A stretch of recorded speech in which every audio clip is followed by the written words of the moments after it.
Over the past few months, I've been grinding away on several massive projects that I think you're going to really enjoy. I love making long, feature-length videos like these, but the problem is that with all the research, musical composition, and animation they require, they just take so much time to make. If I want to keep working on these long-form projects, I'll have to publish shorter, more regular videos in the interim, and so I've decided to start releasing paraphrased stories from the archives of my friend Mr. Gary S. Mangiacopra. If you've read any of my books, you may recall seeing Gary's name at the top of the acknowledgement sections. Since 2017, Mr. Mangiacopra has very generously sent me hundreds of Canadian stories about ghosts, Sasquatches, lost treasure, sea serpents, extrasensory perception, UFO sightings, and other unexplained phenomena from his personal files, which comprise what I'm sure must be one of the largest collections of Forteana in North America. Some of these stories can be inserted into long-form projects like the ones on which I'm currently working, while others deserve to be thoroughly researched and presented independently. While I do intend to extend this well-warranted courtesy towards Gary's stories, I also, for financial reasons, simply need to publish more content, and so I've decided to start releasing his stories as I go through them. I would love to know what you think of this style of video, and welcome your feedback in the comments below. We will begin the first episode of this series, which I've decided to entitle Tales from the Great White North, with a Sasquatch story written by the late J.W. Burns, an Irish-Canadian school teacher who worked as the Indian agent at the Chehalis Reserve near Harrison Hot Springs, British Columbia, throughout the 1920s and 30s.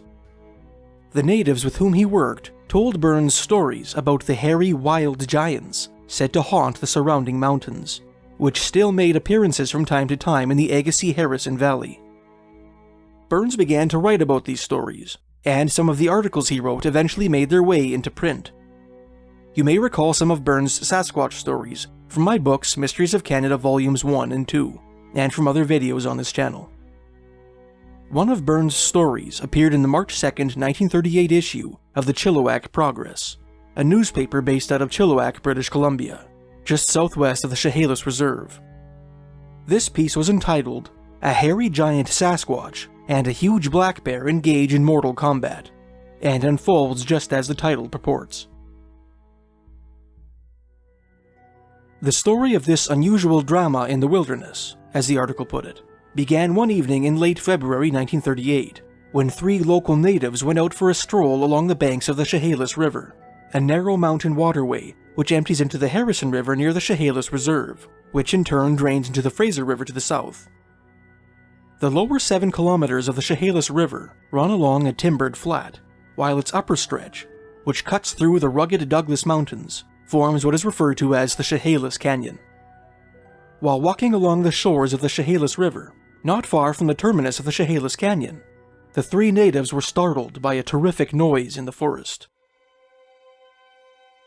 "We were on our way home from an all-day unsuccessful hunt in the Chehalis Mountains," said Jimmy Craneback, one of the witnesses.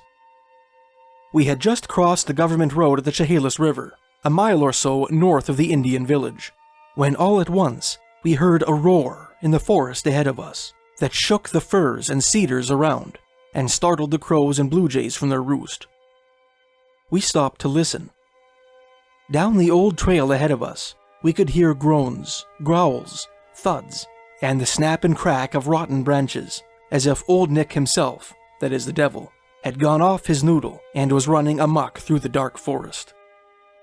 Fearing that a Chehalis elder, while out collecting roots for basket making, might have had a run-in with a hungry bear fresh from hibernation, the hunters unshouldered their rifles and headed in the direction of the unnerving racket. 50 yards or so down the wooded trail," Craneback continued, "we came upon a sight that made our eyes pop. In awe, we stopped dead in our tracks. In the fading twilight and shadowy forest, we first thought we were looking on 2 bears fighting each other to the death. As we stood beside a log 20 yards away, we could see the great struggle of strength. There was a crunching of bones as the monsters in their rage came to grips with each other and tumbled and tossed about in their fury on the forest floor within a few feet of the Chehalis. But there was something about one of the monsters that puzzled us. The wild animals rolled towards the Chehalis River as they grappled with each other on the forest floor. Eager to avail themselves of such large game before they fell into the water and became irretrievable, the hunters raised their rifles and prepared to shoot, when one of the animals bellowed an articulation which sounded almost human. When Burns asked Jimmy Craneback to attempt to replicate the sound he had heard, the native said that it sounded something like the syllables poo-woo-woo.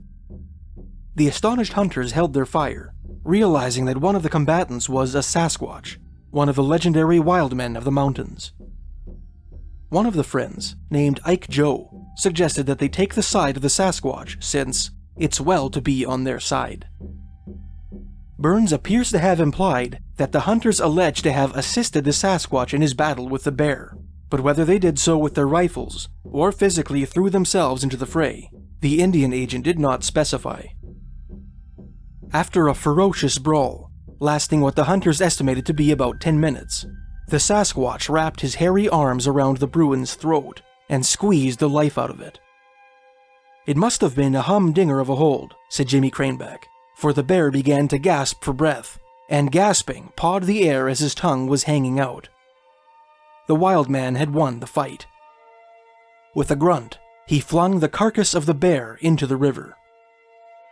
It was a skookum fight, Craneback concluded, skookum being a Chinook jargon word meaning powerful or impressive. And as no one of our little party had ever seen a hairy giant of the Sasquatch in a fight before, I'm telling you, we got the biggest kick of our life. Thanks for watching.